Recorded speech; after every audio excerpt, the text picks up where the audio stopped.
We're Kieran and Sara, and 2 years ago we bought a farm in the forests of Norway. Neither of us had a lot of practical experience beforehand, but we were determined to work towards our goal, to become more self-sufficient. Looking back, we're glad we didn't know how hard it was going to be. Freezing temperatures in winter, water shortage in summer, predator attacks, sick animals, a lot of wheelbarrows, more wheelbarrows, and excruciatingly long winters. The learning curve has been steep, but it's also been one of the best experiences of our lives. Like getting chicks for the first time, culling sheep, harvesting loads of our own food,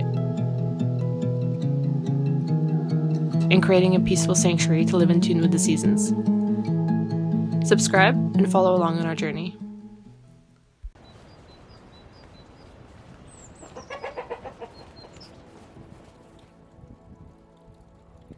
It is finally sowing time, so while I prepare for the growing season, I thought I would talk about our garden goals for this year. Last year got really chaotic in so many ways, so our first goal for this upcoming season is to stay organized. Last year I was co-planting without really understanding what that means. Co-planting is when you plant different vegetables or flowers together that benefit each other. Like for example, planting onions with carrots because the onion smell will scare off the carrot fly. How I did co-planting, on the other hand, was to just sow as much as possible together, and what I thought was maximizing the space was just creating chaos.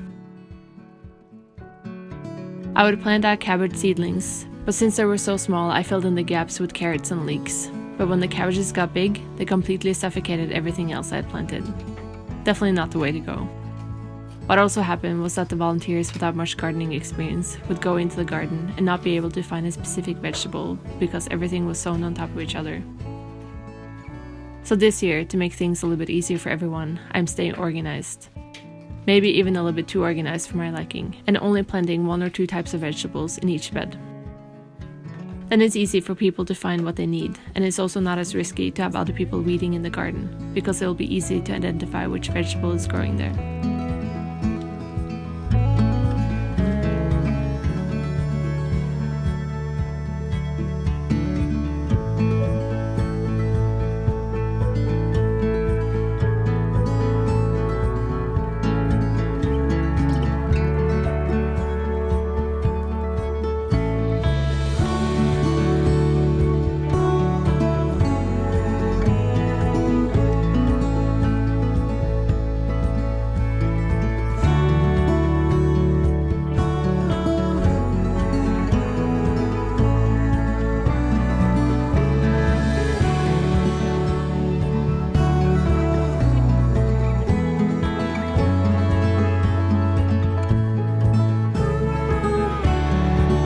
Both of our last growing seasons, I planted way too many seeds, and ended up with too many seedlings.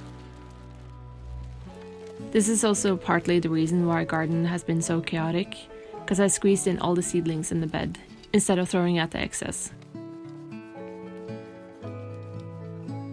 So this year, our second goal is to sow according to allocated space.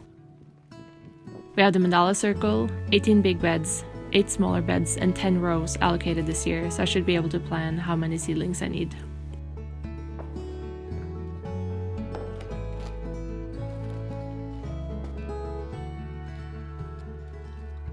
In the spirit of staying organized, I've sorted all of my seeds according to when I need to sow them. So I have 1 bag of seeds that need to be sown indoors in February, March, what I want to start in the greenhouse, and what I want to direct sow in April and May. The biggest job of sowing seeds indoors is definitely coming in March. Then I'm starting all of the onions, tomatoes, celery, and a bunch of flowers. And then I have a bunch of seeds I'm going to direct sow in April and May after the last frost. And last year I started all of these seeds indoors, but I'm trying to avoid the chaos it created and direct sowing as much as possible. We want to get to a higher level of self-sufficiency very quickly, to be able to feed ourselves, our family, and all of our volunteers. Therefore, our third goal for this season is to grow what we eat. It seems simple enough, but I tend to get too excited about growing a large variety of vegetables. Like I mentioned in part 1 of planning our self-sufficiency garden, my aim is to be realistic this year. This is our third growing season, and I finally know now a little bit more about what we eat and how much. Last year I grew way too many beets and celery, for example, and while we do eat both of those vegetables, we don't need unlimited amounts. On the other hand, we cannot get enough broccoli, beans, and carrots.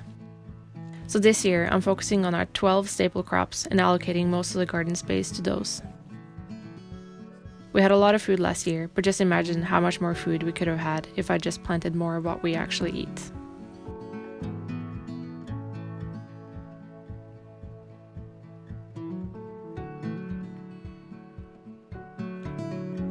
The fourth goal we have for the garden this year is to make a pollinator's paradise.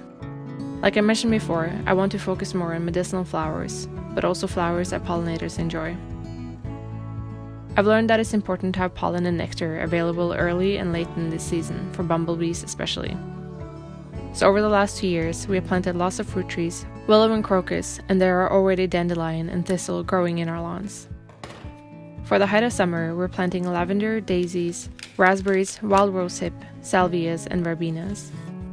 For butterflies, we're planting flowers with bright colors, like echinacea, nasturtium, and zinnia. I'm also planting a variety of sizes, everything from baby's breath to sunflowers to attract as many different pollinators as possible.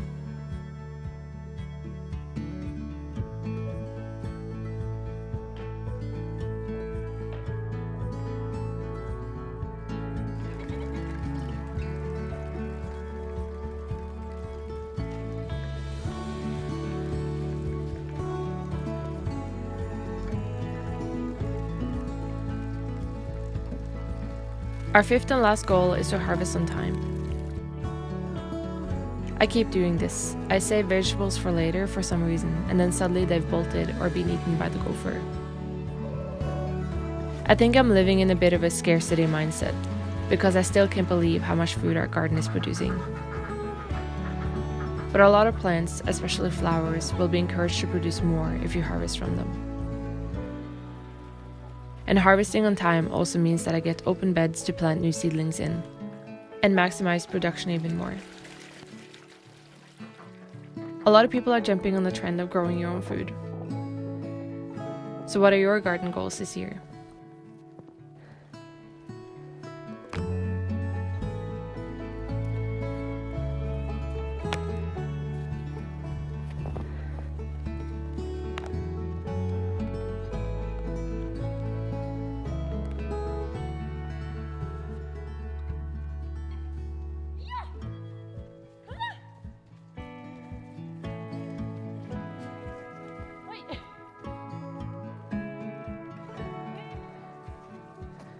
We hope you liked this video, and we'll see you in the next one. Bye!